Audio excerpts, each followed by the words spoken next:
Thank you again for this amazing meal. That's all on Leah. She's the foodie. It's nothing. Happy to have you. And for letting me stay for the last couple of days. I really appreciate it. Pleasure. We'll have to return the favour soon. You know, once you're all settled in, you guys should come over and visit. Yeah, that'd be nice. Actually, mate, I think it's time you told everyone what you were telling me on the way home.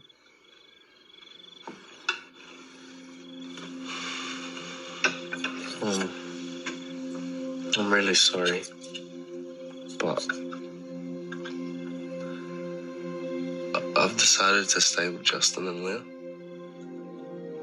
It'll be better for school and easier for everyone. We'll still get to see each other, right? Yeah. Of course, if that's what you want, that's okay.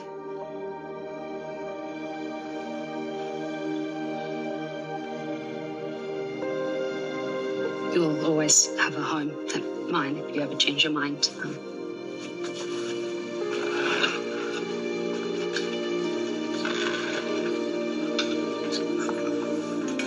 know that was hard.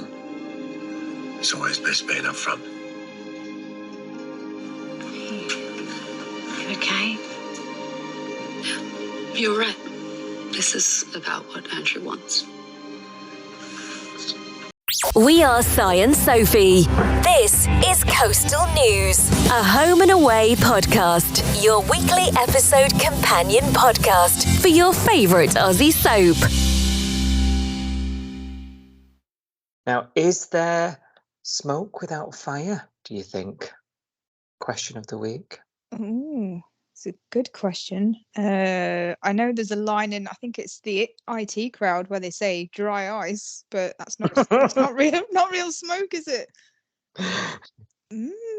I don't think there is there? Especially not when, you know, the circumstance that you're alluding to, I think, is the gyrene. Muchas smoke, muchas fire, I think. They're fueling the fire, that's for sure. How are you? How are you doing? I'm good, thank you. How are you doing? I'm all right. Not too shabby, thank you. Good. Just had a quick catch up off air, haven't we? We have. My fun stories about getting in cars and wrong cars and all sorts. Just another life. Just another week in the life of, should I say. Yeah, getting in cars with other people's husbands. He wishes. Oh What have you been up to? It's been a short week for the bank holiday, but it's been horrendous at work. So I've spent the week trying to look at code and work out finance problems. So my brain is melted. Oh, that sounds riveting. It was awful, and I've already had a glass of wine, I'll be honest, because it's been that kind of week. So how about you?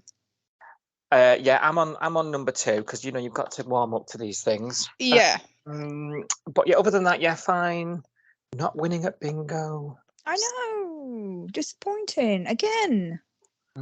Everyone's got a hot tub now, haven't they? So I've gone to a friend's to sit in their hot tub for a bit. Well, everyone. Lovely. Yeah, I was gonna say I don't have one. Sex pond. I don't have a sex pond. And just as riveting as your week, I regrouted the shower. Did you? That's productive. Mm-hmm. I'm impressed. More on me than the wall, but yeah. Wow. I hate that job. It's horrible. So yeah, I'm impressed that you managed to get that done. Do you know what I'm doing tomorrow? How riveting. I'm cleaning the oven tomorrow. Oh, do you know, I've been looking at my oven for this is really awful. I've been looking at it for about thinking, oh God, maybe even longer. And then rather than clean it, I just bought a Ninja. Oh yeah. So I just used the Ninja for a bit. Yeah. Until that thing's cleaning. Yeah. Ooh. Oh yeah, no, I'm tackling the oven. I got all my stuff ready. All my chemically bits and my gloves and oh God, I can't wait really, but it needs doing. Yeah, I've got the bag for the tray. What are they called? The things that you take out, the tray things. Yeah. The rack. The racks. That's the one. I couldn't think of the word. Should know that rack. In my vocab. No. You need to get on Facebook. There's a woman near me who is always on Facebook advertising, I'll come and clean your oven. Well, yeah. I know, but I'd have to clean it before they came because I'm so ashamed. Yeah. So it kind of defeats the point. I couldn't let somebody come in to see it. I'd be so ashamed. But like that, we don't live like this. We rented the house out and came back, and this is what it looked like. I'm one of them, miss. You one of that? You start something, you think, oh God. Yeah, So I'd be like, oh, it needs a 5-day soak. yeah, yeah. Till Wednesday at least. You could imagine me on the shower. Oh, You're dear. wondering why it's soup every night for tea. Salad. Yes. Anything that could be done on the hob. I'm in a microwave. Yeah. Oh dear. Well, amongst all this busy time, have you had a chance to fit home and away, or what? Of course. Yes. Of course. Top of the list. Right at the top, yeah, above the oven. Thank, Way above the oven. thank God. Yes, Right, let's get on with them. Do you want your headlines? I do. Flick pays up as she tries to avoid utter humiliation. John comes clean, but only after Marilyn has got all in a tiz about his showmans. Remy's decision to lie about that kiss with Mercedes comes to bite him on the posterior. Mm. And who is Andrew choosing to live with today? Please take the time to like, subscribe, and review Coastal News wherever you source your podcasts and ensure you never miss an episode. Right, so beginning of the week, Flick's there. She's had this blackmail text message as we left on Friday's episode last week. Pay me $1,000 or the world's gonna see you. And what happened? And we were a bit like, well, after being a bit shooketh, a bit confused about why the storyline was taking this this route, I would say. And also, why $1,000 didn't seem like much. That's obviously just the start of something. She couldn't possibly pay it, could she? Let's get that number traced. There was a phone number there. I mean, we had an international effort Googling that number this week. And so many questions, weren't there, really, as that happened on Friday's cliffhanger. And this week, she is rightly so flapping about it. She's saying she's disgusted. Cash cannot see it. Is this even real? Is this happening?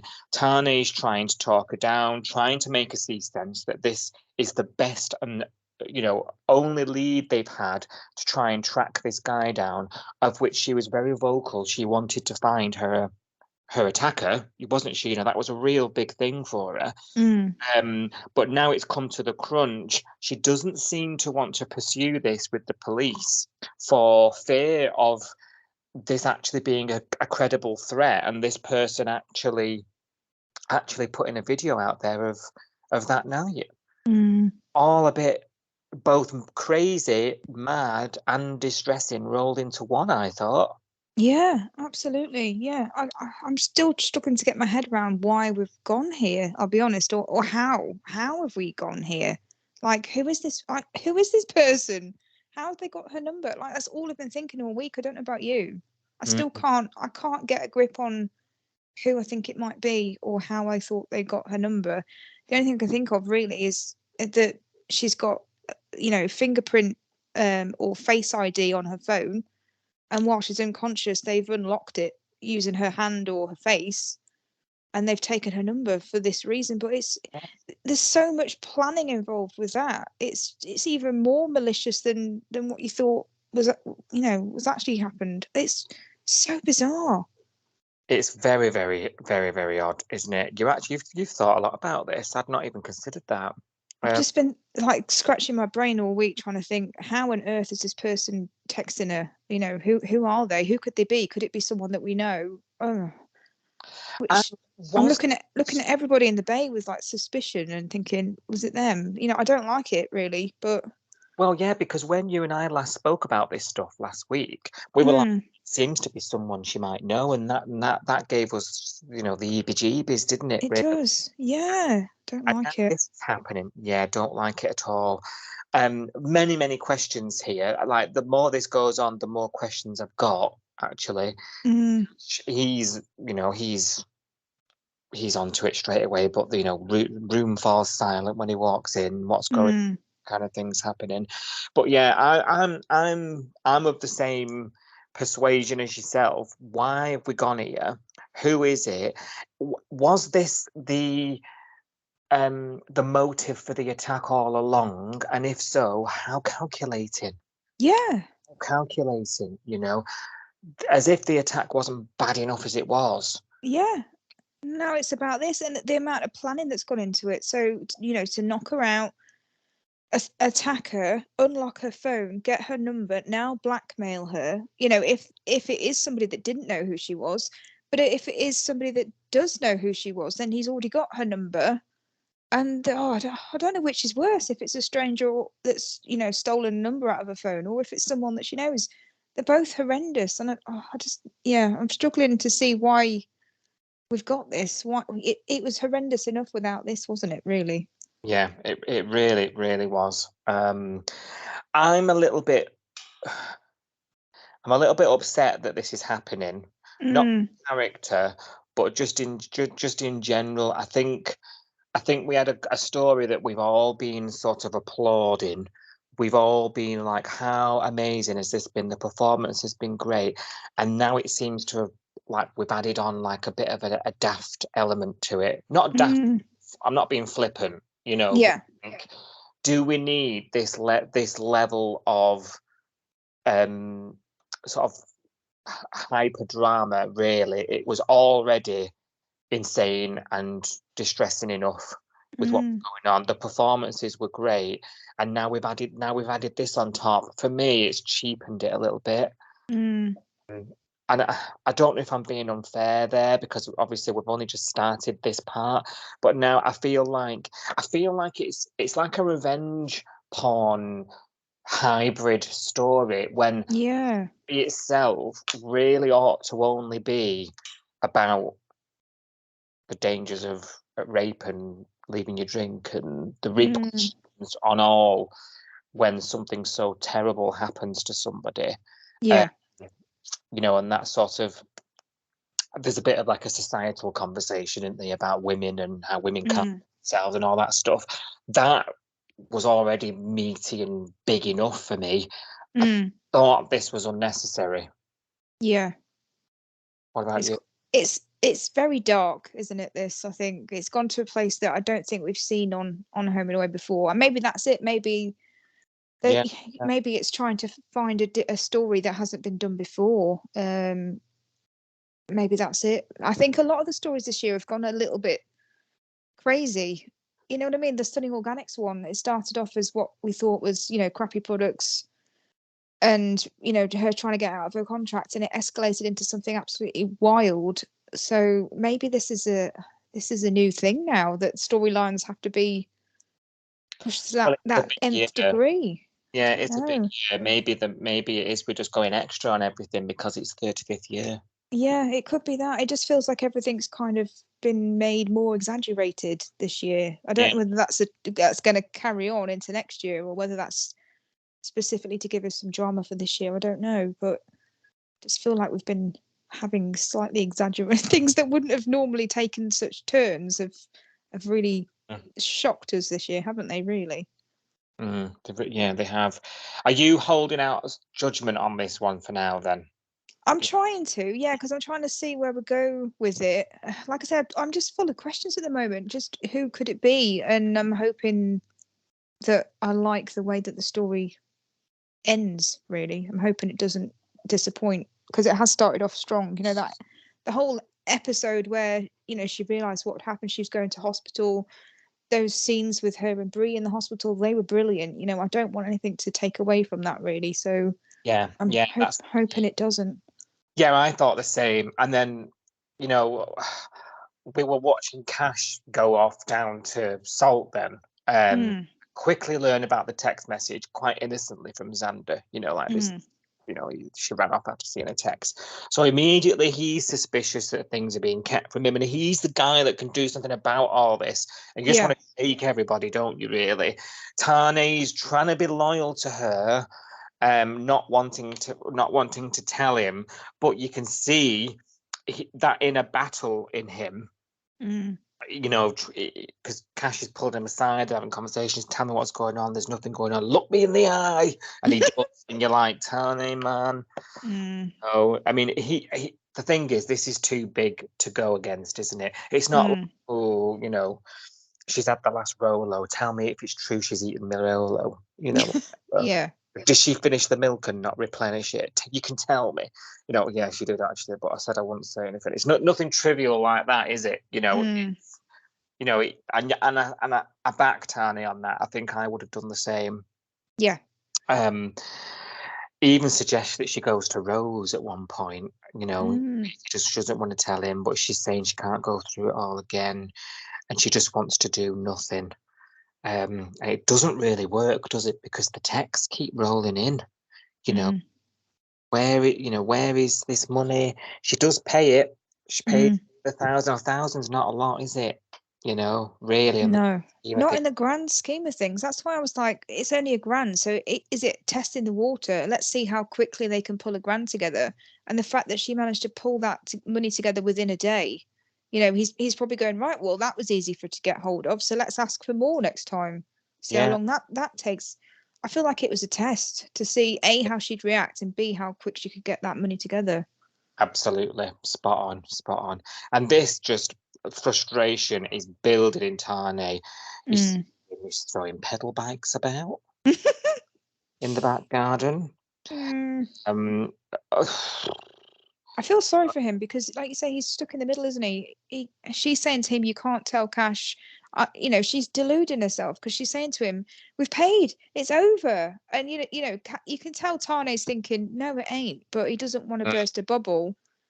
I don't know what I would do in that situation either, to be honest. Would you? You mean if you were Tane or if you were... Yeah, if I was Tane, I don't know. Because obviously I would want to tell Cash and I'd want to find this guy. I'd want to say, here's his phone number, here's his bank account. We've got loads of details on him. Let's trace him. Trace them. We've spent the money now, but trace it. Send, there must be records of this money going from Flick's account to someone else's account. And someone's going to withdraw that money. There must be a way to be able to trace the money through. This is it. This is what's so sloppy about this person. He's leaving it. His phone number's not blocked. His phone numbers. We're saying it's a he. I mean, it will be, won't it? We can't assume, but yeah, phone numbers there. Well, they've found DNA on her, haven't they? That's a male DNA. So I'm assuming. Yeah. But we need to assume that the person who's doing the blackmailing is the same person. Yes. Yeah. That assumption is quite an easy one to make, isn't it? And it's probably the correct one. So there's a phone number there that's just free to be looked up. There's a bank account that's going to be attached to somebody. Like normally you'd see these things. Meet me by the lighthouse with Cash, no police. You normally see something like that, wouldn't you? And then it'd be like Tane, like, you're sticking the heat, I'm coming with you. Yeah. So we didn't get that. Everything here has been done electronically. It's traceable with the click of a button. Like within minutes, they could know where this is all coming from. That is what's even more frustrating, both for Tane and for us, really, as the viewer. Yeah. Maybe this is a clue, though. So maybe this is a clue that we don't know this person, because if this person did know Flick, in real life, she'd know that, this person would know that she's related to a copper and that she's friends with Rose, etc. So maybe this is a clue to tell us that it can't be someone that knows that information about her, because why would you blackmail the sister of a cop? You wouldn't, would you? That'd be really stupid. Yeah, that's true. Yeah, I don't know. I'm just thinking that out loud, just as we're talking about it, really. But put a pin in it. It's driving me mad, Si. It's driving me mad. Well, the trailer tonight suggests they rock up at the house. Oh yeah, they try the door handle. Yeah. Oh, I hope it's not. I hope it's Nico that's fallen out with Bella and he's come home without telling them. He's rusted outside trying to take his shoes off. Yeah. Right. Have you ever seen Irene peck John anywhere? Never seen her peck John anywhere. No, not in the diner, not in the coffee cart, not in Salt. Why is she doing it now? Alf and Maz, they just can't believe their eyes, can they, this week? Like, it took some convincing, but I think Marilyn got into Alf's ear eventually, and he's now seeing things in the light of day, isn't he? He's been asked by other people, though, isn't he? Because he got asked by other people in the Bay what's going on, and he was like, I don't flaming know. So now he's sort of... this is the thing with Marilyn, because when he starts hearing it from others, so starts taking it as credible, you know, and that's always frustrated me, because when we went through all the Heather stuff with sort of tail end of last year and into the start of this year, we were getting a bit frustrated with the treatment of Marilyn from the family, and I think this was another. For me, it wasn't quite as obvious, wasn't quite as heightened, but for this was another example. You know, he's dismissing her as, you know, oh, you know, it's all in your head. Give over. You're dead, you, Marilyn. You know, like they're just having a yarn. But when he hears it from others, it suddenly becomes credible. It's a bit. Is it not? I don't know whether it's that. I know what you mean, because that is the pattern that we've seen so many times. But I don't know whether this is the same, because maybe this is so ridiculous that if someone else said it, you might think, hang on a minute, now someone else is saying it. I don't know. I don't know whether it is. I don't know whether it's that he believes it is unbelievable. Yeah. Yeah, because if he'd heard it from the others, so if Mac and Xander said to him first before we spoke to Marilyn, if they said to him, what's going on with John and Irene, would he have said the same thing to them that he said to Marilyn when she told him? I think he probably would have. That's the golden question. Do you though? Yeah, I think he'd have gone, oh, shut up. You know nothing. Stop gossiping about people. I think he would have shot them down. Fair enough. I don't know. I think this is just so weird that he just, like, the first thing he heard was just like, no. And then when you hear it again, you're like, wait a minute. I've heard this twice now, so maybe there is something to it. There's something in it. I'll go back and double check. Yeah. Yeah, I don't know. It could be either. I tell you, I did enjoy that scene with Marley and Mac trying to get the gossip. Though. It was quite. Yeah. It was good. Yeah. Great comedy lately. Great comedy. It's mainly surrounding this storyline, to be fair. So Alf goes back to the diner later on, and Irene's there. Bought herself some roses from John. I can't believe anyone's falling for this. I can't believe anybody would believe that she wants to hear his naval stories and that he's putting his hand in his pocket and buying flowers. How are they not seeing this as a prank? It's hilarious. Listen, I begrudge that comment about John not buying flowers and putting his hand in his pocket, because John has done nothing but spend money the last 6 months. He has on food and stuff and drinks. I don't see him as a flowers man. No, that's true. Especially not red roses. I don't know. I don't think that's very John. Irene was absolutely hilarious either way. Irene was brilliant. I loved it. We were texting, which is doing a Sandra from Superstore. I put a little picture of them side by side on Twitter. Uncanny. It was like, I think Irene's a fan. Now, Maz is growing increasingly upset about this. You know, why don't they just tell me? Yada, yada. And it's only after John basically decides he's going to come clean, isn't he? Gets wind that it's upsetting her. And did he offer to carpool first? I can't remember which came first now, because he offered to carpool at the wedding rehearsal. Yes, because doesn't he find out that Marilyn's taking somebody, and then he's taking Irene, and they're all going to go in the car together. Mm-hmm. And then Alf comes and tells him off, doesn't he? He goes, "Oh, Palmer, you flaming galah," whatever he said to him. That's it. You're upset. I don't care what you do with your sex life, but you're upsetting Marilyn. I was cringing. Oh dear. That's it. And Marilyn's obviously had to say that this made-up date's sick. Yeah. She's got herself in too deep with this whole web of, Yeah. he's trying to keep up with the Joneses. So he's had enough, and he storms into the diner and he says, "It's all made up." Irene's like, "What? What, darling?" Sweetheart, no. That was it. Say it ain't so. Oh dear. Oh gosh. And then he very nicely says to Marilyn, "Will you be my plus one instead? I'd love it to be you. Get your stuff, get in the car, we're going now." Yeah. And I think it all just sort of was over happening so fast. She didn't really have much chance to say anything or react, but her face spoke everything she needed to. Yeah. She was feeling a bit daft, I think, and feeling a bit sort of let down. I thought we were friends. I think she managed to get out. But that is about it. So I suspect there's going to be a bit of Marilyn Irene friction coming up, personally, because I don't think Marilyn is too happy at the way Irene carried on for days and days. Do you? I know it's a bit weird, isn't it? You'd have to clear the air with it, wouldn't you? You'd be like, the flowers, really? Come on, that was too far. Yeah. You'd have to clear the air, but that car ride to Jet's wedding is going to be interesting with Palmer and Marilyn. I think I want to see that. I want to see the wedding. I want to see we're not going to see any of this stuff. It makes me sad.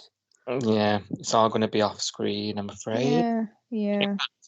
If the wedding was supposed to be the next day at that point, we've had it, because in subsequent episodes, we've had a few days things happening.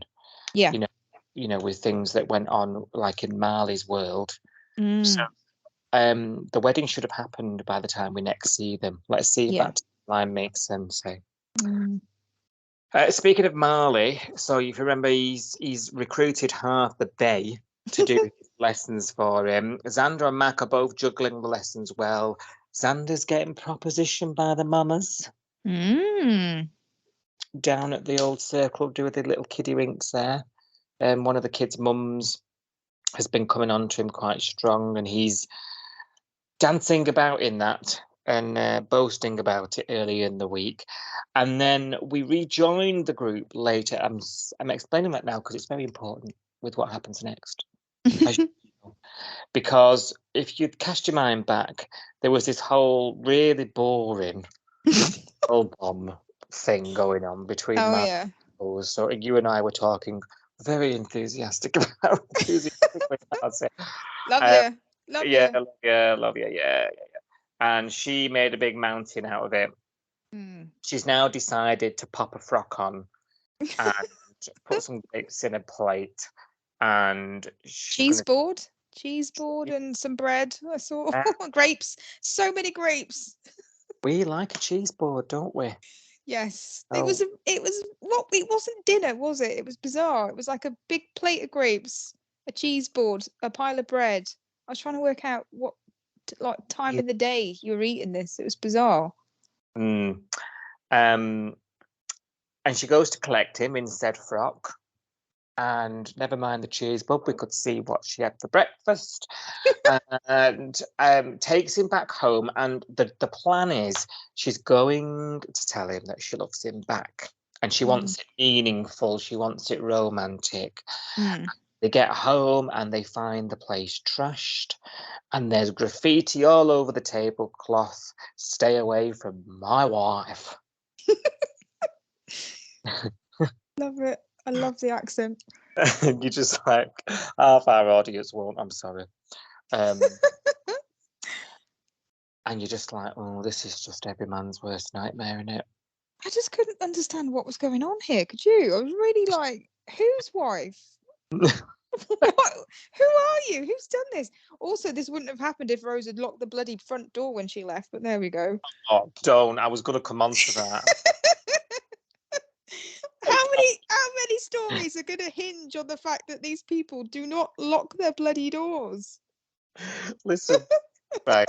Tonight, I screamed that at the TV 3 times because someone kept saying breaking and entering, and I'm like, you can't charge no fucker for breaking nothing. Just open the Door screen was door fine. and walk in. That's not breaking and entering. It's just enter it, isn't it? Yeah. I'm sorry. So Don't many of these think- stories rely on this stupid leaving the door open thing. I don't get it. I don't understand. It's because we live in broken Britain and everyone robs each other. It's But true. Yeah. crime city over here. But Yeah. let me tell you, the this whole like don't touch anything, we'll dust for prints. I was like, well, you wanted to dust the door. Thing was wide open. That's it, all night. All night. I mean, that's it. It's true. It's true. The problem is you're not paying attention to the scene because it's just consuming your mind. It The locked is. door being opened. It is. Oh, it's ridiculous. That farm door as well, it's a bit loose. Have you ever noticed him? When anyone's Oh, getting the no. scene past comes open again. That does. Oh. Yeah. See, what they should have shown us was that kicked in, and then we'd be like, oh, she must have locked it. You know what I mean? But we don't get that. We just get screen door opened, person enters, trashes house, bugs house, steals something. So many of these stories hinge on the fact that these people have no home security measure whatsoever. And don't It's change insane. tab, even though all this stuff goes on. Yeah. Yeah. It's quite funny because elsewhere in the bay, and we'll come on to it, Tegan was talking about Andrew living in a safe place. I'm thinking, In the bay? Are you joking? Don't read the coastal news, Tegan. Don't read the coastal news. of course, there's questions raised about this graffiti because she's like, what wife? Who are you? Mm. You're cheating on me. I'm about to tell you that I love you in a meaningful way, not like you love a chicken burger. And and this happens. You must be seeing somebody, and he's just as confused as her. Mm. Very calm considering someone's been inside his house, I must say. Yeah. And then she's like, I've now got to investigate this. It goes running to her brother, as always. I've got to investigate this, and I'm his girlfriend, and it may lead to him having a mistress. And I'm like, please, he's not exciting enough. It's true. It's true. I can't believe he's even got Rose, but that's only Rose, so Yeah. I'm not being unfair, am I? I feel like I've gone in a bit hard here. No, I think he's not the most exciting man in the bay, is he? No. No. Long story short, she decides, to trust him.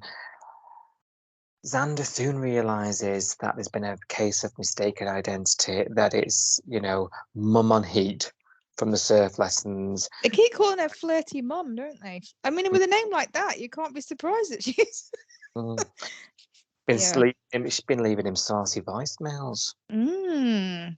on the old voice notes there on WhatsApp or whatever. Yeah. And finally realizes, and then everyone's like, oh yeah. Even Rose, she's like, oh yeah, and I'm like, Rose, as a policewoman, did you not think, he's told me about flirty mum? Could it be her? I think I can kind of forgive her for that, because I think I'd be so shocked to come home and see the table trashed and see that message. I think I probably would think, Marley, what are you up to? I just think for a copper, she's quite narrow-minded. She is. I think maybe on this case she's too close to it. I think definitely for other cases where she's been involved, and other people in the bay have had to solve it for her, I've just been rolling my eyeballs. I think maybe she's clouded on this one just because it's her boyfriend, and she's thinking, oh God, he's cheating on me. I'm about to make an idiot of myself by saying I love him. And, there's some woman out there. Fair enough, yeah. Giving her the benefit of the doubt on those grounds, yeah. I'm trying, because I don't give her much doubt most of the time. Yeah. Well, let's see. This guy ends up charged, confesses to the whole thing, like breaking and entering. Entering. And Yes.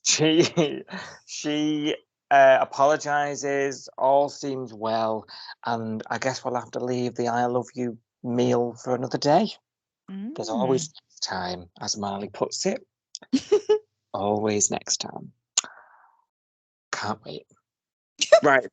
Remy has been trying to get through to Mercedes this week to see if she's coming to the next studio session, and the girl is not answering nothing. She's not answering texts, she's not answering her phones.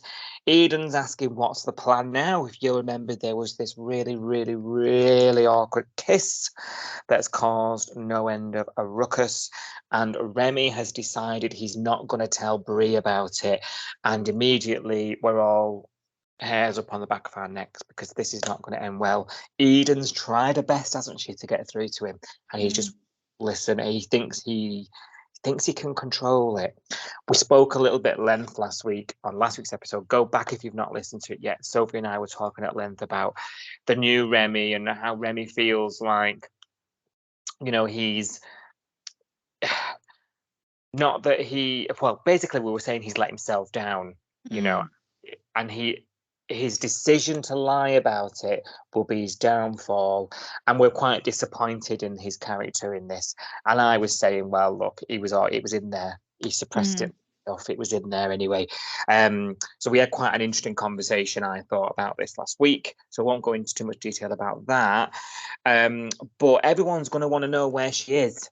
You know, why not come into the thing, and he's trying to suppress this lie. He's trying to stop it getting back to Brie, who, by the way, is over at the house, sus AF, because he's acting really awkward while she wants to wait for him.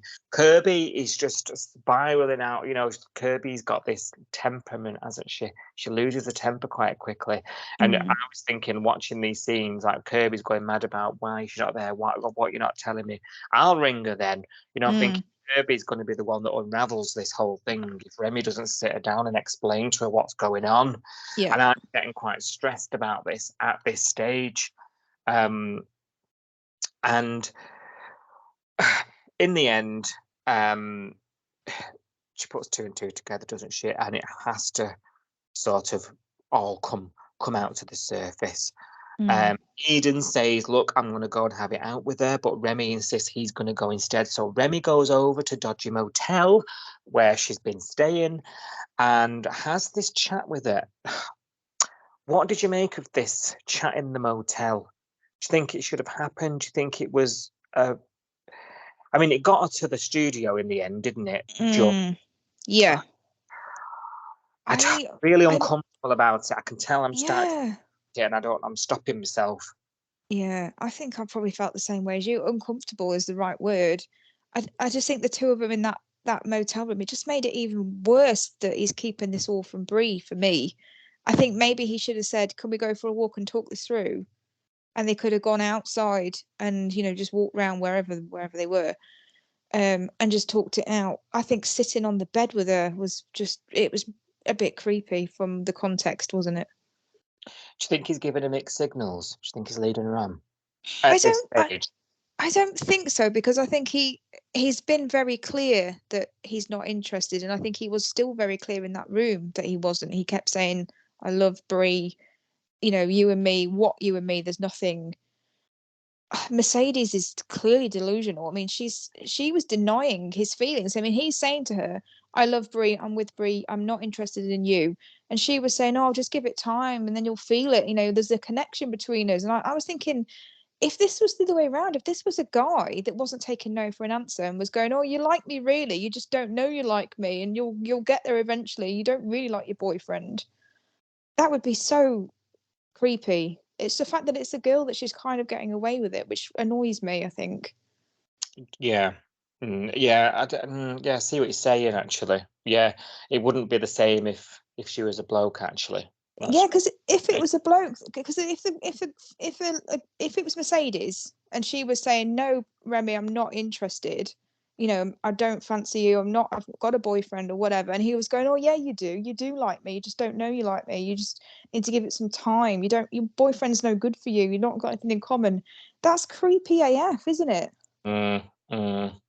Yeah. So with with Mercedes, it comes across as just being a bitch, doesn't it? Yeah, because she's got this cocksure way of carrying herself as well, hasn't she? Yeah. Yes. This confidence that he can't possibly not want this, you know. Yeah. This, of course he does. Of course he wants what I want, you know. Yeah.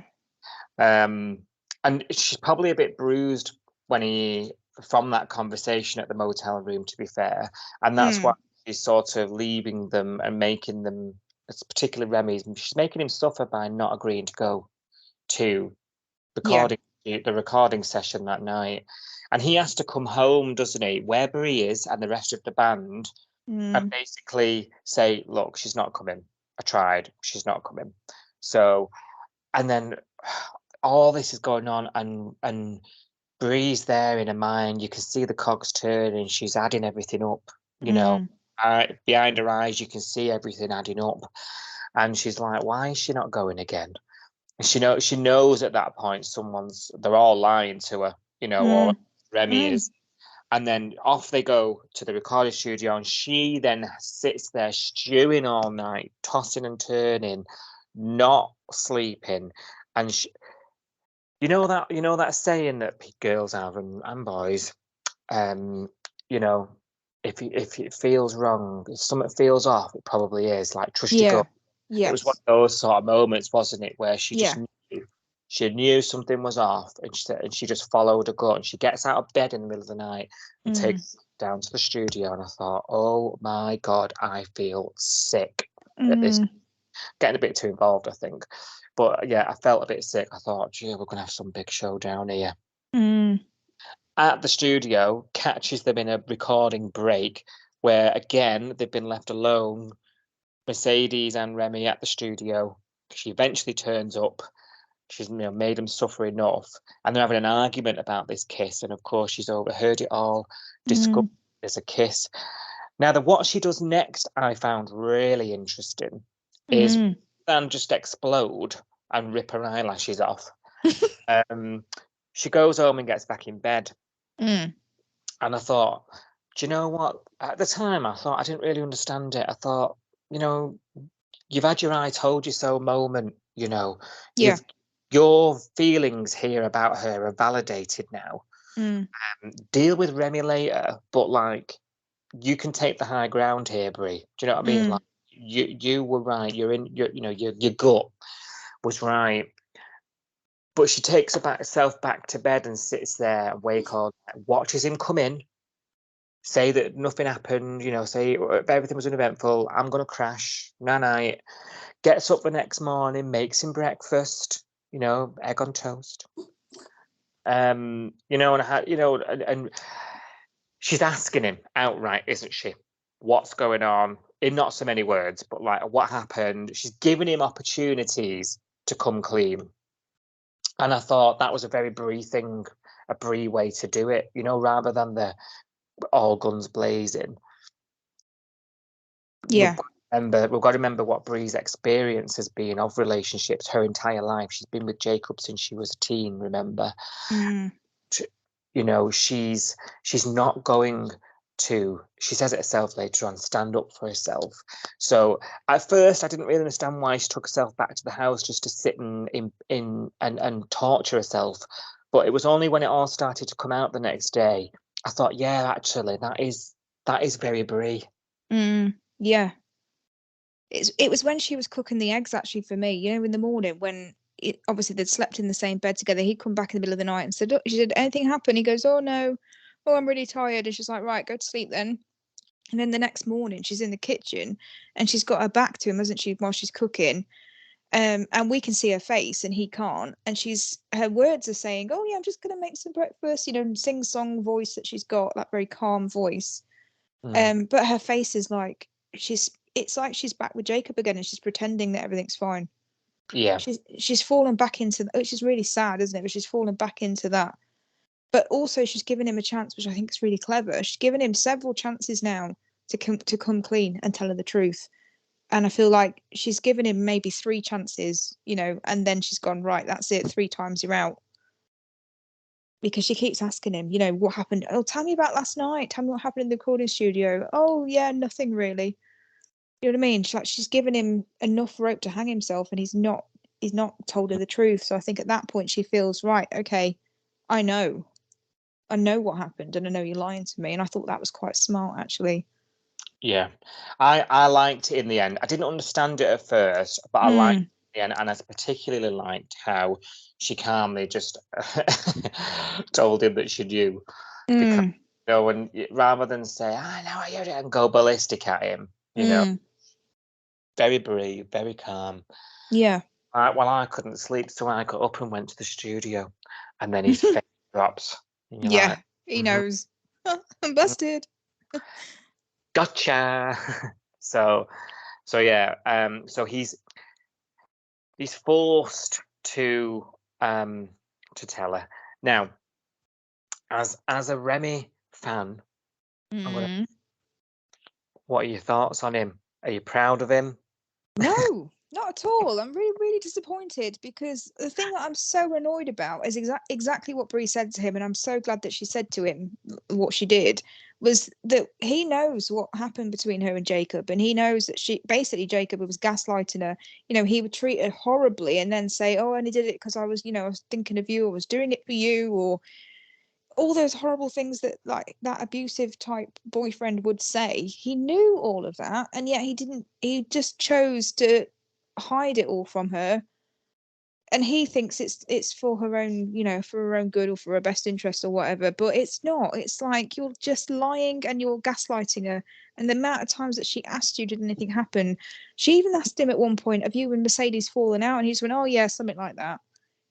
Oh, it just really annoyed. And when she finally confronted him and she said to him, "I can't tolerate the fact that you keep lying to me, and you told me it was all in my head." That's what annoyed me the most, was the fact that she knew something was going on. She knew Mercedes' intentions were bad, but he told her, "Oh, you just, it's all in your head." At this point, he didn't know, because he said, "Oh, it's all in your head and there's nothing going on between us and we're just mates." As soon as he knew that Mercedes had got a thing for him, he should have told her, because it's not fair then to make Brie out to feel like she's being paranoid and jealous and all of those things. He should have told her. And that's why I was so glad she said to him at that point, "You let me think it was all in my head." Because that's why I've gone off him. Especially considering she's currently in counselling. Yes. Yeah, absolutely. No, I'm furious with him, I'll be honest. Oh, I am glad. Furious. Fuming. I'm fuming at Eden as well, but I'll come on to that later. Well, Brie lets herself down a little bit, right? Yes. They talk it out again once the sort of dust has settled a bit, and she lays all the cards on the table, as does he, and they sort of agree to move forward together, don't they? And his phone dings as his back's turned, and Mercedes is on the phone, and she takes this opportunity to get hold of her number. I did. That's what I did when I was watching this. I sort of sighed, made an awful noise, because I thought, come on, Brie, like, we're talking about trust here. We're talking about you're working through it, and going through someone's phone isn't a trustworthy act. Do you know what I mean?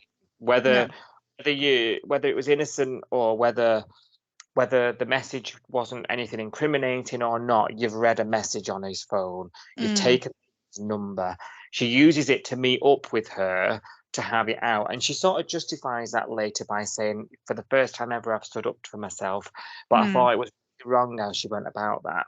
It was. Yeah, and she lied, because she said not only did she, take her number and hide that from Remy, so that's exactly what she's accused him of, keeping things from him and, keeping that secret. But then she did lie to him and say, "Oh, I've got to go to work, there's an emergency and they need me," while going to actually meet up with Mercedes. So 2 wrongs don't make a right, Brie. Nope. And that is why I'm officially putting them on Fizzle Watch. Fizzle Watch, yeah.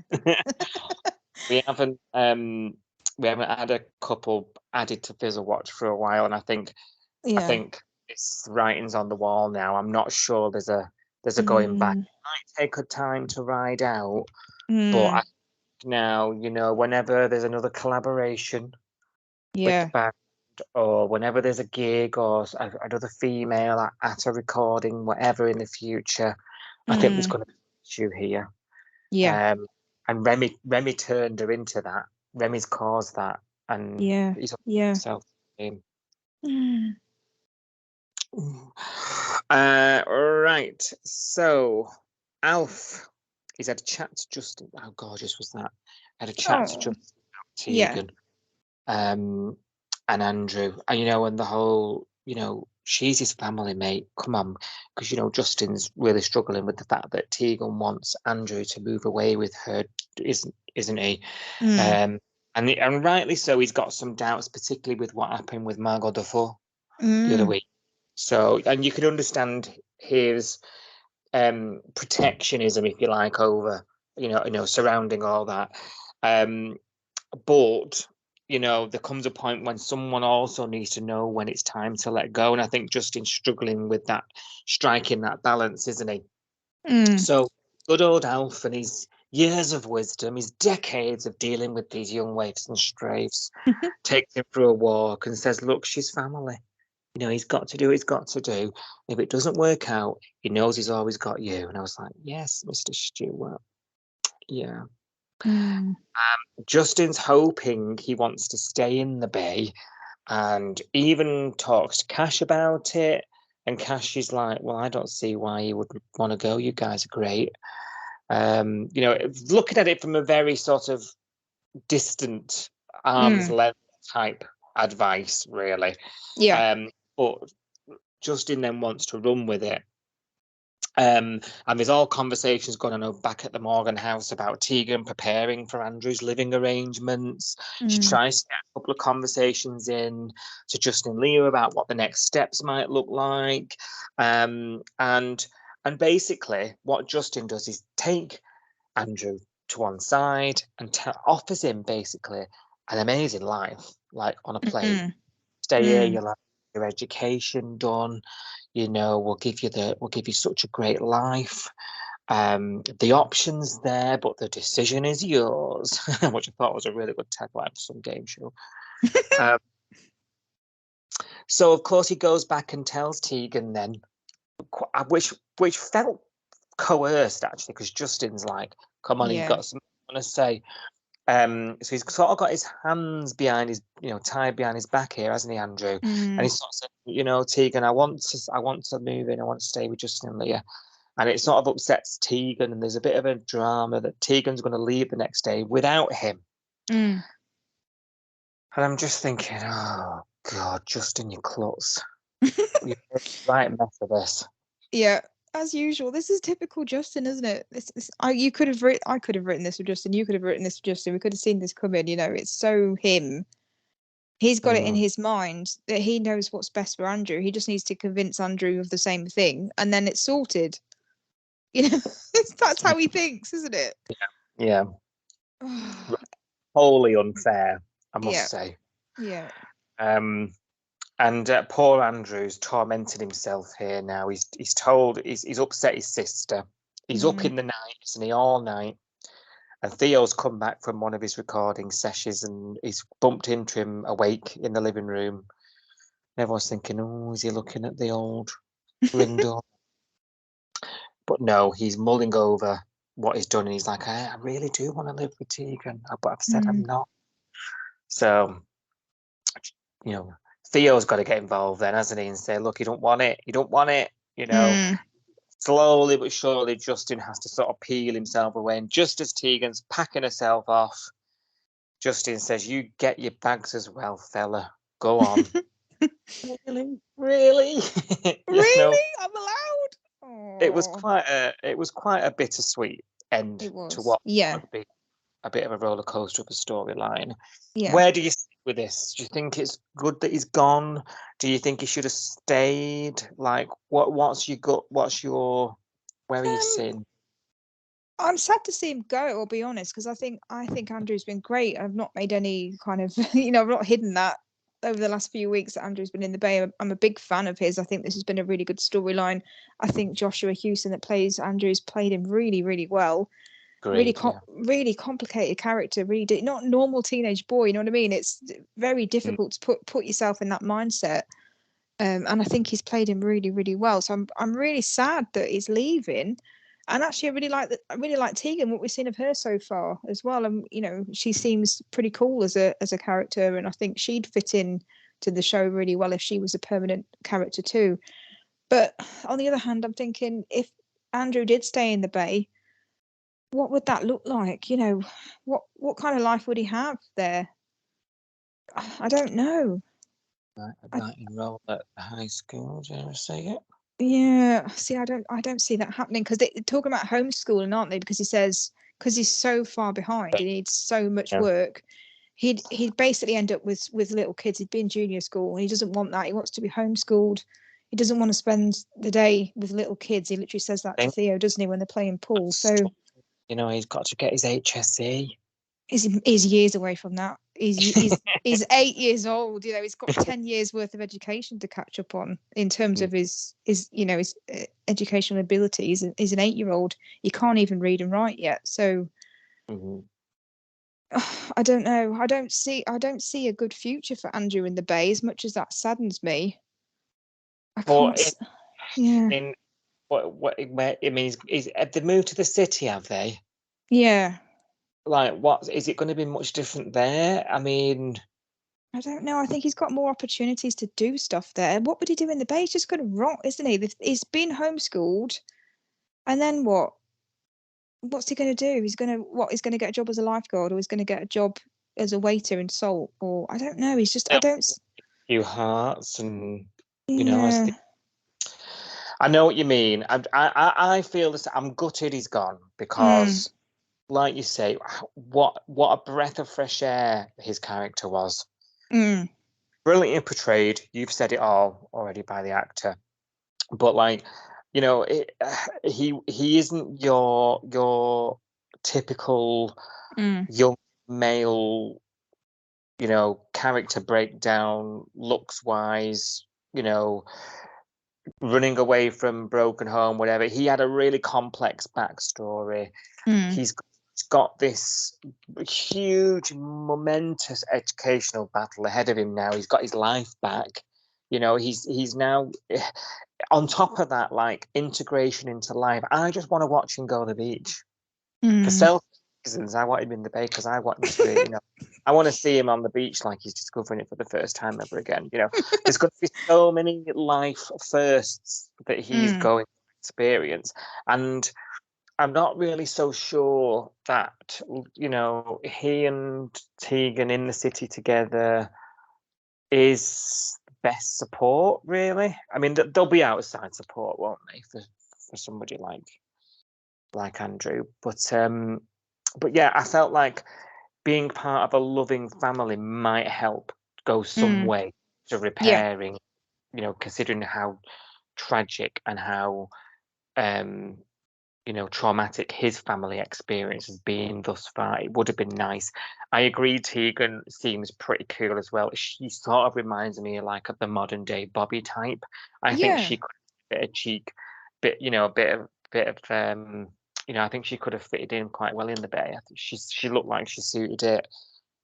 She carries herself quite nice. Yeah, I saw her as like a modern day Bobby. Yeah, I can see that.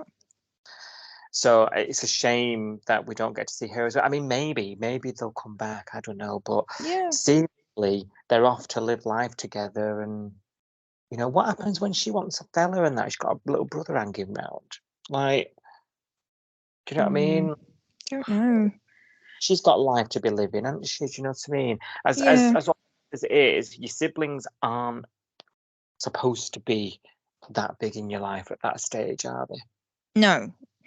But I suppose they're probably going to regress a bit, aren't they? They're probably going to regress to being teenagers again for a bit because they've not known each other for very long. So they've got so much to catch up on, and because Andrew is mentally quite young, I think she's going to play the mother role to him for a bit, which is a bit sad, isn't it? Like you say, she's got her own life to lead, but I think because they haven't had that experience of growing up together, I think they'll just have to muddle through by the sounds of things.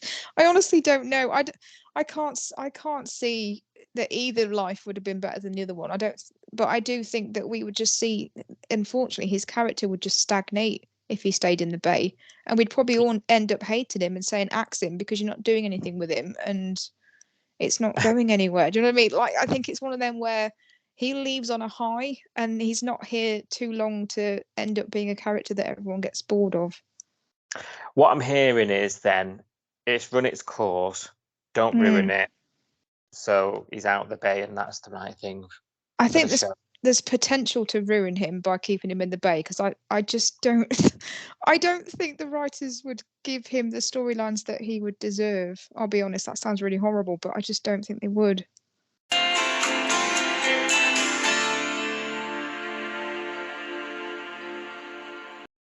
Right, so it's that time again. Are you ready? Are you ready for another round? I don't think I am. You're not? Do you want a minute? No problem. Are you ready? So this segment is called Your Say on the Bay. So if anyone who doesn't know what we do in this segment, we have a look at what you guys think of Home and Away and all the episodes that aired this week on My5 and 5 Star and Channel 5 and however you watch it. I've been looking on social media and seeing what your reactions are to the episodes that have gone out this week and any comments that you've put on social media. I'm going to read those out to Si. Lucky you. Who hasn't been prepped. I haven't told you what's coming up, have I? So you don't know. The joy. Before we do that, though, I just want to remind you all that we do, because we're on social media and I look on social media, we do look at your comments. So we're on Facebook, we're on Instagram, we're on Threads, we're on YouTube, and we're still on Twitter. And we do tweet along. I'm still saying tweet. We do tweet along with the episodes that go out. We watch them at 6:30 p.m. Monday to Friday on 5 Star here in the UK. So if you are watching along at that pace, jump on Twitter and use the hashtag Home and Away, and you'll find us on there talking about the latest drama in the Bay. And we might just read out your comment on this segment. How exciting. It is exciting. I love our little chats. I've had quite a few chats with people this week. It's been lovely. But just to let you know, there is another way to get your say on the Bay, isn't there? Because we've just launched our 3rd annual Coastal News Awards this week. Yeah. Exciting. So this is a survey where you guys can vote. You can tell us your opinion on everything Home and Away over the last 12 months. And there's loads of categories on there this year. So we've got favourite couple, we've got best newcomer, favourite characters, favourite storyline, best exit, and we've even got favourite podcast host, haven't we? as an award. It's on. We actually are recording this right now, locked in an arm wrestle. It's very close. In fact, a lot of the votes are very close, aren't they? So if you haven't voted already and you want to vote, you might be the deciding voter in the category. Lots of you have already tweeted us to let us know that you've already voted, which has been brilliant. Thank you. That's so lovely to hear. Yeah. We appreciate you guys. Thank you so much. But if you haven't voted yet, you've still got time. We've tweeted the link and we've shared it on all of our social media accounts. And it's also in the episode description text of the episode that you're listening to right now. So you can find it in the link there, can't you? Yes, and I can't wait for the actual ceremony and reveal what you all think. Yeah, it's very interesting so far, and lots of categories are pretty close, as we said, so get your vote in to have your say. Right, well now, without much further ado, let's find out what people think of this week. Oh, okay. So I'm going to read you out some comments about what's been happening, but I have got one that's a bit more generic to start with, and I thought I'd ask you your opinion on this one, Si. So on Facebook, Caroline said that the storylines at the moment all seem to relate to very modern things like social media threats and people swapping and sleeping around. It's a shame because I quite like the Home and Away from years ago, although I still do watch because I love the old characters like Alf, Irene, Leah and Marilyn. I just wonder what you thought about that. Do you think Home and Away is too modern? Because that's not really where I would have pegged Home and Away, as too modern. But I thought this was an interesting comment from Caroline. It sort of goes against the grain. Most of the time, the comments you hear are actually that Home and Away needs to move with the times. Actually, you normally see the opposite being said. Yeah, to be honest. Yeah, that's where I was going with this as well when I read it. That's why I want to read it to you, because when I saw Caroline's comment, I was like, that kind of goes against what I've read before, where people are saying, drag this show, into the correct century. Even as recently as I think when they were talking about things at Salt, about improving Salt and the QR codes for the menu, they were talking about that recently, and some people were saying, duh, like, why weren't you doing that already? That's so obvious. And that's, I mean, okay, and also that is something that's part of all our lives now that has probably spawned out of COVID, to be honest. I know, but yeah, in modern day lives now, ordering from a QR code at your table is very commonplace, Yeah. Okay, so Caroline, is it Caroline? Is it who's said this comment? Who's put this? Caroline, yeah. Yeah. I'm going. She's, great. It's your opinion. Perhaps Caroline. I'm gonna surmise that a lot of the stories that are playing out at the moment, perhaps she's not relating to. Perhaps she. I'm going out on a limb, and this is like, throwing a dart in the dark. But yeah, perhaps she's not of the age group that a lot of the sort of 20-something couples are on the show. Nobody is actually seeing couples right now, so that it really does me head in when people just say that all the time about home. Oh, bed hopping. I'm like, no one does that. Like, okay, no. But, there's a bit of sort of, steamy couples, but like no one's actually all swapping couples, or haven't done for a while. So that's a little bit unfair, but perhaps it's just that you're not relating to these people, this age group, and in their 20s these days, social media is really important. Phones are really important.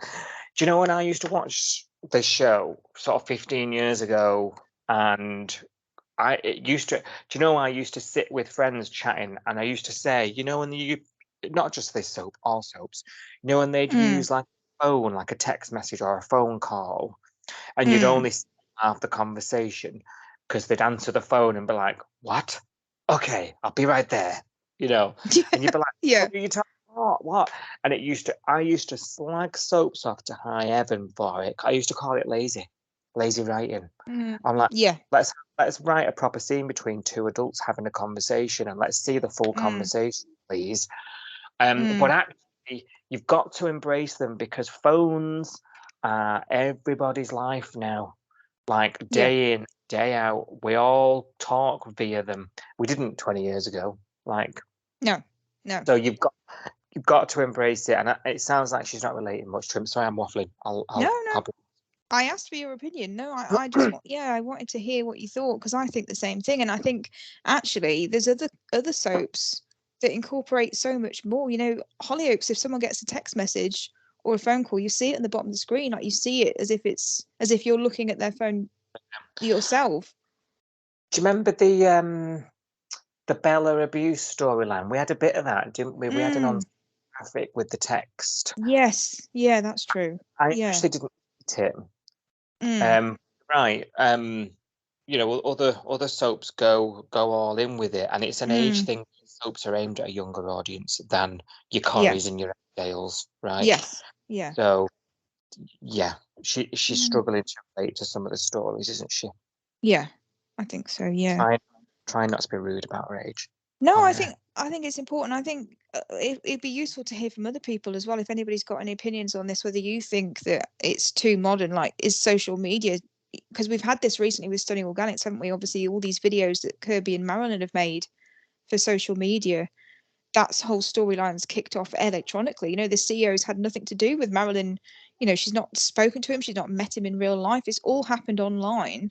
That whole storyline's happened online. So do people think that was too unrealistic, too modern, I don't know. It's just interesting to, and obviously we had like the YouTube videos last year with Ryder and Theo. There's so much, isn't there, at the moment with, but I just see it as part of normal. It's part of normal everyday life. I'm on Instagram. I'm on that, a lot.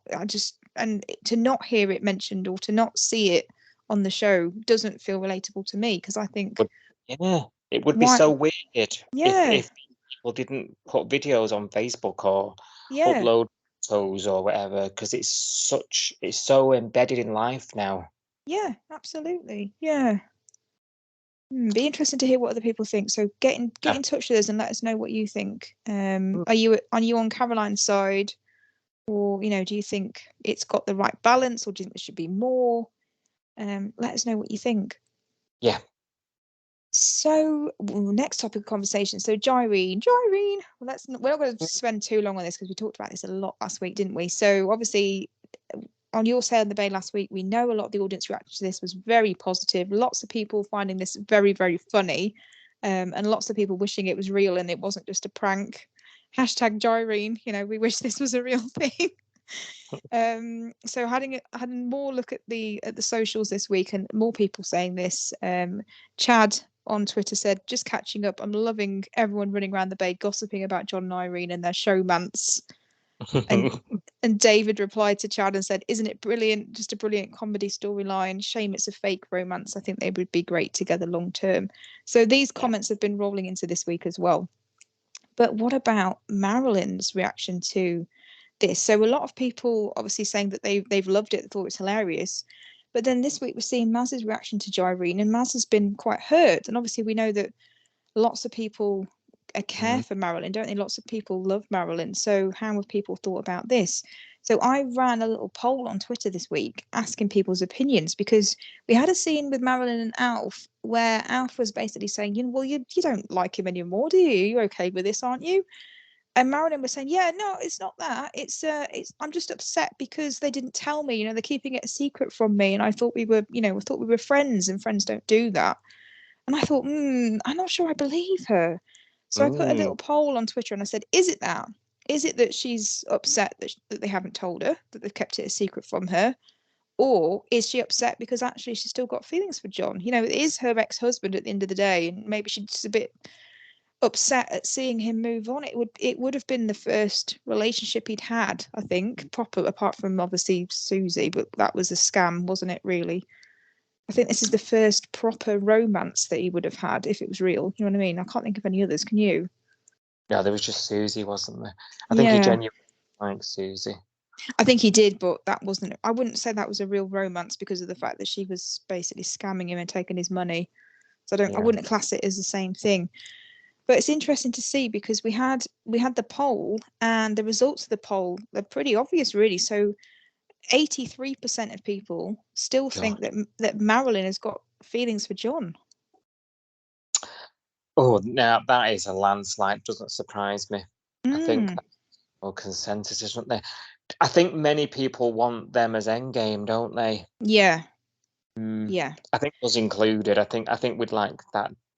I wouldn't be mad if it happened. I still, in my mind, I've still got them pegged as a couple, even though they haven't been for years. Because I'm not shutting the door on that chapter, really. If it doesn't happen, I'll be fine. But if it did happen, I'd be quite happy, actually, if they got back together. So yeah. We had a tweet from Sue. So Sue said her feelings wouldn't be hurt if she didn't still care for John.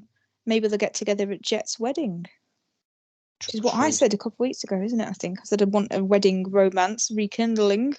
Reason why we should see this wedding. I know. I really want to see this wedding. I'd like to see Jet again for a start, but also want to see what happens with Palmer and Marilyn in the car to the wedding and coming back home as well. But David doesn't agree. So David is one of the 17% of people, I think, that said that no, it's not Marilyn still having feelings for John. She's just upset that she's found out in this way. So David said, I think that ship has sailed. John is part of Maz's past now. Oh. I can see both sides. I think part of me just wants them to get back together. I think I'm seeing what I want to see rather than what's actually there.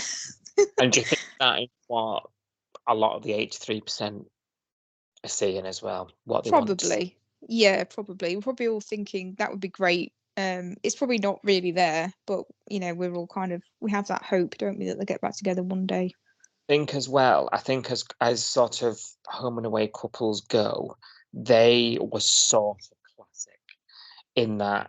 Oh God, do you remember she had that amnesia from that electric shock, didn't she? Forgot. Yeah, I forgot about that. Forgot all about who he was in the run up to the wedding, and remember just time. Yeah. Yeah. Oh no, she forgot the wedding. They'd already got married, and she forgot Oh it. yeah. She Sorry. forgot they were married. Yeah. Yes. Yeah. I'm married to John. Yeah. Where's Donald? Yeah. Yeah. And then he really fought for her, and to Yeah. make her remember, and eventually she did. Yeah. That's one of my favourite scenes of all time, actually, on the show. It's up Oh. there. It's in my top 5. Mm. When Matt watch it quite God, if I admit this, I do watch that scene quite regularly on YouTube. Oh. If you ever need cheering up, just go on YouTube and put Marilyn remembering John. Oh, I'm gonna do that straight after this recording and watch it. I can't wait. So yeah, it's wishful thinking. I think a lot of people want it because we invested so much, and John's never gone away. Yes. He's always been in the background, sort of ready to catch her whenever something goes on, hasn't he? He's always been great with us. So I can see why everyone's thinking there's still something there. And I think he's got better the longer he's been in the show, the better his character development has been, and the better his personality has been. And I think if they gave it a go now, I think it would really work, because I think he has grown better as a character, and I think they would get on a lot better, and I think he would treat her properly. And you've hit the nail on the head. Yeah. Right, I think you're absolutely right. It would be interesting to see what kind of John and Maz we had now, especially as he's now not an arsonist. I loved Arsonist John, though. That was all Hoodie John in the caravan park running around causing mayhem. I loved him. His petrol can, his petrol can and his hoodie up. Loved him. Oh, no recollection. Me? We didn't start the fire. Oh, loved him. Right, that's Gyrene. Also this week, a lot of people talking about obviously Flick's storyline and the blackmail and everything else. So let's have a couple of comments from people about this. So Jamie on Twitter said the blackmailing of Flick's storyline is surprisingly nasty for Home and Away. And I think this touches on what we were saying on the main episode, wasn't it? Where we were saying we can't believe we're quite here, that it's gone this far, and they've decided to go down this route with this storyline. It seems very dark, doesn't it? On top of what was already a harrowing, awful storyline, they've now got this blackmail twist on top of it. So yeah, it is a bit surprising, I think. Yeah, you're right. Yeah, you're right, Jamie. You said that same thing, didn't you? That this seems way too.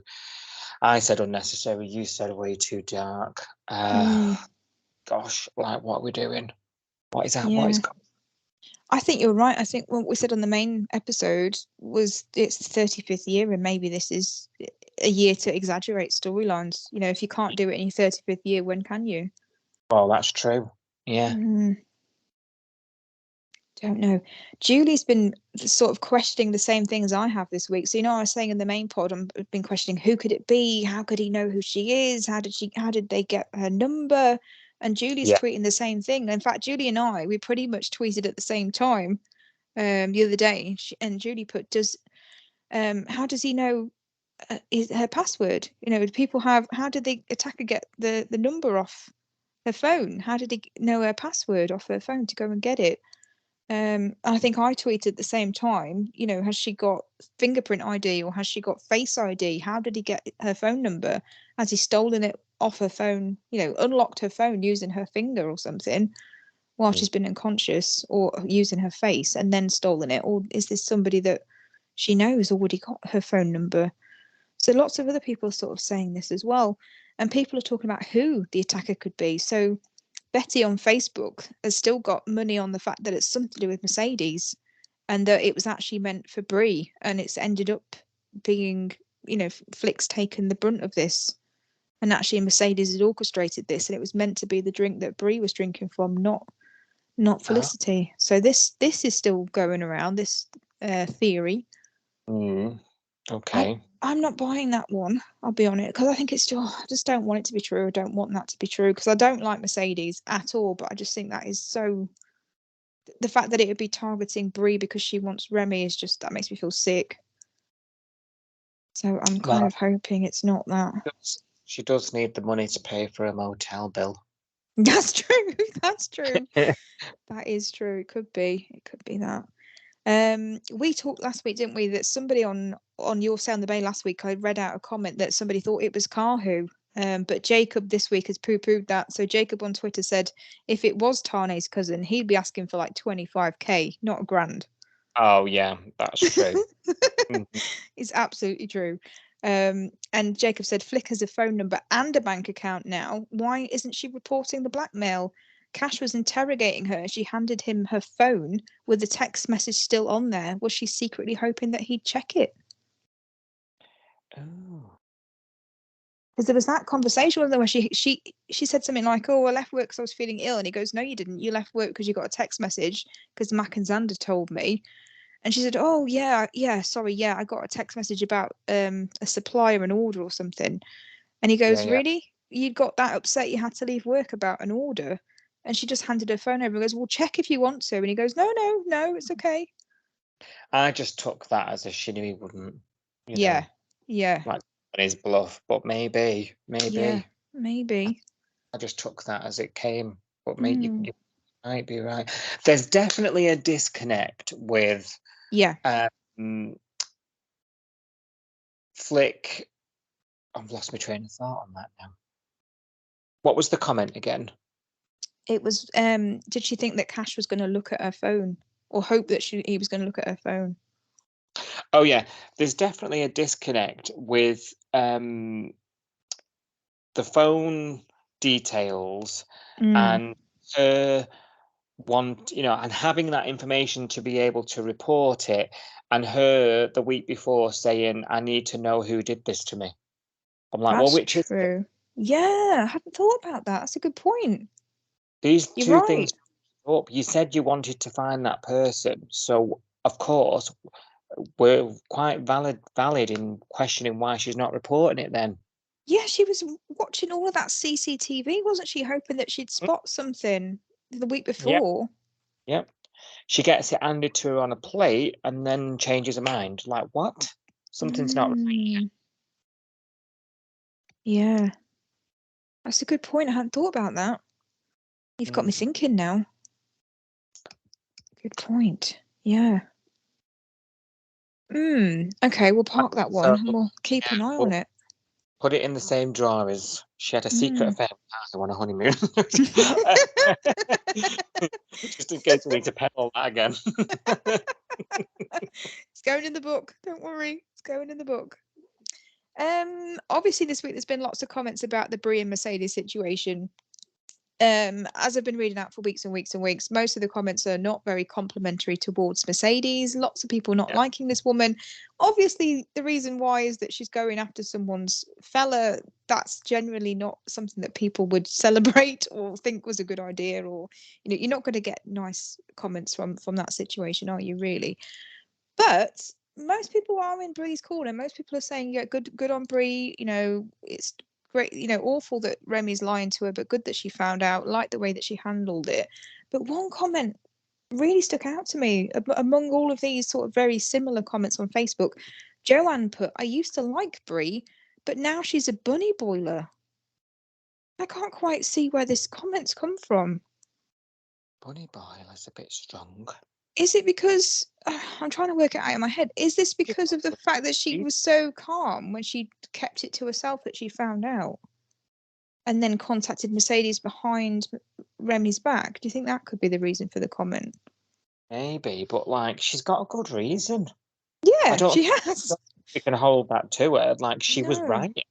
She was right. Her suspicions were Yeah to be correct, and therefore bunny boil away, love, for all I care.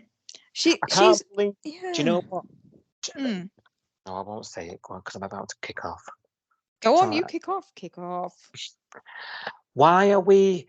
There's this thing, isn't there, in online, in the media, where we vilify the female. For reacting to something. She's done nothing wrong. He's done the. Yeah. Why is she the bad one? Yeah. Yeah, it's a really strange one. Like I said, loads of the comments this one stuck out to me. That's why I picked it, because I was like, I couldn't quite get my head round where Joanne was coming from, because loads of the comments were, okay, Brie went about it the wrong way. She'd already had that speech with Remy and said, you can't lie to me. This is not acceptable. You should have told me when it happened. The fact that you kept lying to me about it, I don't like this. I'm not going to stand for it. And then Brie, she did make a bad choice by stealing the number off Remy's phone behind his back and then saying to him, I'm going to work, but actually secretly meeting up with Mercedes. She didn't put herself in a very good light there, considering that she can't be holier than thou then, because she's done the same thing as what he's done in a way. Yeah. But you can kind of see where she's coming from, can't you? Because in that moment you would make a silly decision, I think, because your emotions are running. This woman has made a play for your boyfriend. You've been lied to, and you don't know how to feel about it. And I think she wants to have it out with Mercedes, doesn't she? So I can kind of forgive her for that.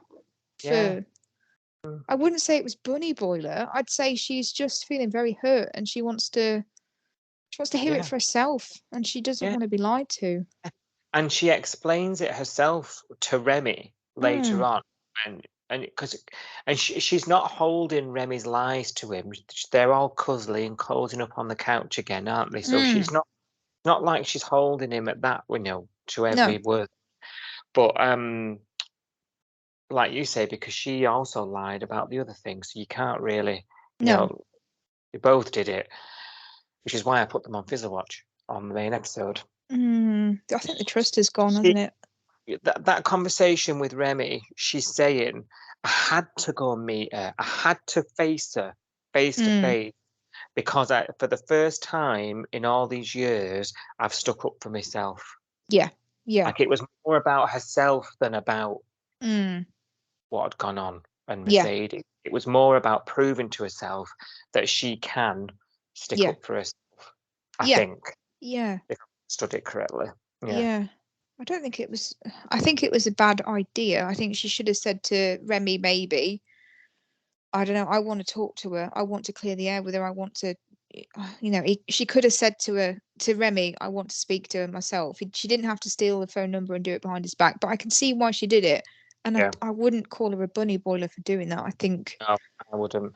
But also, like, he also could have told her the truth from the beginning and avoided the whole thing. So, absolutely, yeah. He's made his bed.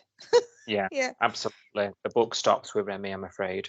He's getting no sympathy from us this week. No. It took a long time for me to get me on board, and now he is.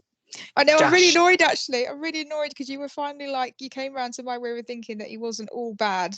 And now it's like, oh, Remy, you've really let yourself down again now. I can't even defend you anymore. So. I was right. How many months did it take me? How many months? I think you took about 3 or 4 months to actually warm up to him. And that's lukewarm. I think you got to 3 or 4 months, about 6 months until you actually said you liked him. And now he's gone. It's gone again. Yeah, he's dead to me now. Remy. Anyway, moving on. Andrew. Oh, Andrew's leaving. So obviously, you can imagine. I've read out so many comments to you over the last couple of months about Andrew and how much people love him. A breath of fresh air. Every comment I've mentioned on Your Send the Bay has been positive. Haven't found a single negative comment about Andrew.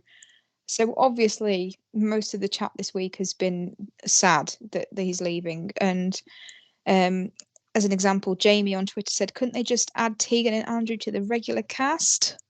And this is something that everyone's been saying, they'd integrate well in the Bay. Why did they have to leave? Well, I want that, but you've sort of talked me out of it yesterday, saying that the character would be ruined, and not yesterday, about minutes ago, saying that his character would be ruined, and what would he do with Bay? And I was like, okay, you sort of talked me round. Did I? Sorry. I was being a bit of a Justin, refusing to let go. I got on my soapbox, didn't I? I'm sorry. I feel like because he was so loved and it was so different. I'm just worried that if he did stay in the Bay, I genuinely think in 6 months' time we'd never hear anything about the cult again. It'd be as if it didn't happen. Andrew would magically be normal, and he'd be able to read, and he'd have had one visible reading lesson on screen, and it never seen again. And yet 6 months later, he'd be, off to uni. It'd be ridiculous. I just don't think. I think it would be a disservice to Andrew's story to keep him. But I at the same time, I didn't want him to go, and I did like Tegan. So, I can see both sides. David on Twitter said, months and months of this Andrew drama, and now he's leaving. And now, when his cool sister has just arrived, I'm very disappointed in you, Home and Away, especially when awful Mercedes is still around. Well, I don't think Mercedes is going to be. I think you'll be all right. I don't think She's her on her way days. out. Yeah. Yeah. But I do agree with the sentiment. It does seem a pity that we're losing such interesting characters really so soon. Yeah, absolutely. Chad joined in. Chad said he's gutted. I really liked both Andrew and Tegan, and they would have made great additions to the Bay. Yet another storyline comes to an end where it all feels a bit pointless. Another example is when they introduced Gabe only to kill him off. You know how I feel about Gabe. I won't start, but I mean, people wanted Gabe to work, didn't they? I remember when that was playing out on screen, and you were reading things to me, and you were like, "What? Can't stand the bloke." But yeah, it's a quick in and done story, isn't it? Again, I suppose not wrong in that assertion. Yeah, and lots of people were saying, that Andrew's had so much screen time, and then he's gone, and then it's the same with other characters like Gabe. We've had Ava, Gary. Lots of people come into the show and then gone again, and yet there's other people on the show that are there all the time that haven't had any big storylines really. So why are we creating these weird little 1 month and they're gone storylines when we could be creating storylines for people that are in the show permanently? I think is a lot of what people were saying on Facebook. So that's interesting. And that is, I get what you're saying. I'd argue Marilyn's had quite a lot going on. Marilyn's had a lot. She had Heather last year, and then she's got Studying Organics Explosion. She's had a lot going on, I think. I remember joking last year saying Marilyn's going to be doing coffees for the whole of 2023, and I'm like, she's stopped. You did? I remember you saying that. I remember me saying that, yeah. I do. But she hasn't. She's carried on. Rue's just been blown up. Had to write her out, so she's been part of that, if you pardon the pun, explosive story. So perhaps her reintegrating into the Bay will be exciting when that happens. Yeah. I agree. Yeah, more stories for the old ones, but it's more exciting when the young ones are doing all the great big stunts, right? So I'm okay with both. What we need is some of these young guns, and the rest. We need more mainstays, or some more of these younger characters that become mainstays. The last one that I thought could do it was Jasmine. I thought she might have been here for the long haul. Justin has sort of done it. Yeah. He's been around for yonks now. I can't see him leaving now. I think he's part of the furniture. Yeah. Need a couple of other ones that have that potential, that we can spend 3, 4, 5 years really invested in, that we feel like we can't do without them, and move into that oh God, what the hell? Bring Sally back. Do you know what I mean? Get on with it. Yeah. Thank you for listening. We will be back with more episode discussion from Summer Bay soon. Until then, join the discussion online at Coastal News Pod.